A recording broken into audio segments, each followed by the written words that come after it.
গোপালের মা ভালো আছো? ভালো আছি। হ্যাঁ ও তো মা বলে মেয়ে নামটা হ্যাঁ বললো চল তোকে বাড়ির সামনেই নামিয়ে দিই, ভালোই করেছে। তাই বলতে সেম সেম হবে না। তো দিয়ে আমি বললাম আয় আমি দাঁড়াচ্ছি তুই দোকানে সামনে নামিয়ে দে। হ্যাঁ এসো আমাদের বাড়ি। হ্যাঁ তুমি চলো আমাদের বাড়ি, আমাদের বাড়ি কাছে।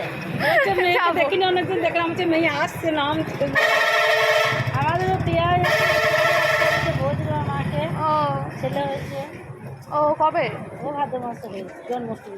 আচ্ছা আচ্ছা ও আমারও আমি নিজেই হয়েছি জানো। কে নাতি? হ্যাঁ তাহলে তো অনেক মাস হয়ে গেল। হ্যাঁ 8 মাস হয়ে গেল।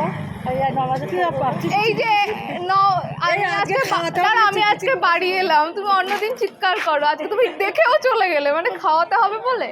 প্রথম বছর কিছু বললাম না তোকে? না না প্রথম বছর বলে কিছু বললেন না, যে এই যে আমি এতদিন পরে এসে তোমার তো উচিত খাওয়ানো। না না আমি জানি না চালাক, দেখতে এক্ষুনি যদি বলে ভাইজি খাবো, আমি কি খাবো? না হয় একটা স্প্রাইট খাবো, একটু মিষ্টি খাবো। তুমি এসো আমি খাও। এবার আসবে এসো।